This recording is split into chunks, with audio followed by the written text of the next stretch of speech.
বাংলা ভাষার সবচেয়ে জনপ্রিয় একটি মাধ্যম সেটা হচ্ছে সোশ্যাল মিডিয়া। সবচেয়ে অ্যাক্টিভ থাকে, সবচেয়ে বিশ্বস্ত একটি জায়গা। মানুষ সবচেয়ে বেশি বিশ্বাস করে যে জায়গাটি, যেমন ইলিয়াস হোসেন পিনাকি, কনকসরা বাংলা ভাষার জন্য সবচেয়ে জনপ্রিয়তা লাভ করছে। এমনকি পার্শ্ববর্তী দেশ কলকাতাও কিন্তু জনপ্রিয়তা পেয়েছে পিনাকি এবং ইলিয়াস। জনপ্রিয়তা তাদের কমতি নাই। এমনকি দেশের বাইরেও প্রায় 40 লক্ষ মানুষ বাংলা ভাষায় কথা বলে।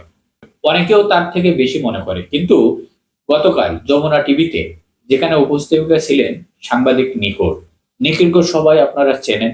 নিখিলকে প্রকাশ্যভাবে সবার কাছে ক্ষমা চাইতে হবে, দেশবাসীর কাছে ক্ষমা চাইতে হবে। পেশাগত দায়িত্ব ভঙ্গের কারণে, অসভ্যতার কারণে, পক্ষপাতিত্বমূলক আচার আচরণের কারণে, ফেসিবাদকে টেনে আনার কারণে, সর্বোপরি শেখ হাসিনা এবং দেশনেত্রী বেগম খালেদা জিয়া এবং তারেক রহমানের সাথে তুলনা করার কারণে।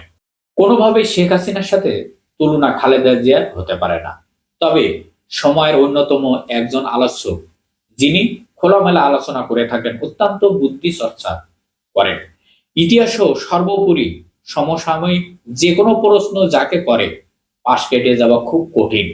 তিনি একজন ব্যারিস্টার এবং সেই সাথে তিনি একজন তুখুর আলোচক, টকশোর নেতা। তিনি হলেন ব্যারিস্টার শাহরিয়ার কবির।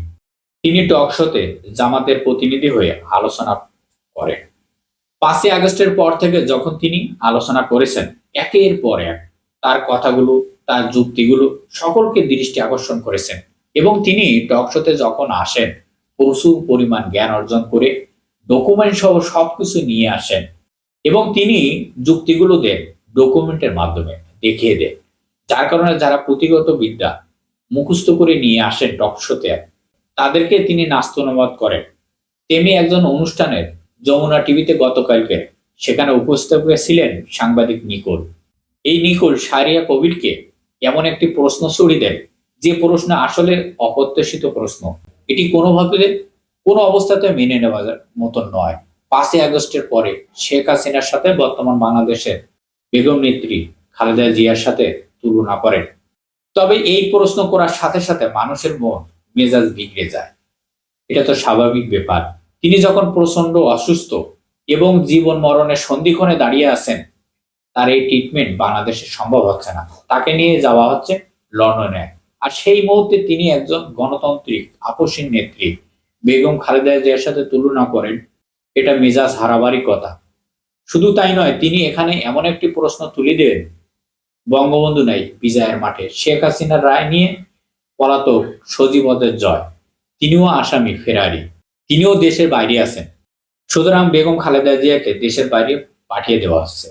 শাহরিয়ার কবির জামাতের কাছে দোয়ার আবেদন জানিয়েছেন। এই শাহরিয়া কবিরের বক্তব্য যদি আপনারা আজকে শুনে থাকেন, তাহলে আজকের শাহরিয়া কবিরকে নিয়ে সমালোচনা করে তারা নিকুলের পক্ষে দাঁড়াতে পারতো না। তাহলে এই বিএনপিকে কোথায় দাঁড় করিয়ে দিল এরা? এরা কারা? এই যে তুষারগুলো, এরা সব এক দাঁড়ার লোক। 32 নম্বর এলাকার শেখ হাসিনার এলাকায় যদি একটি শব্দ করে, ওই এলাকায় কিন্তু সবাই ম্যাও ম্যাও করে ওঠে।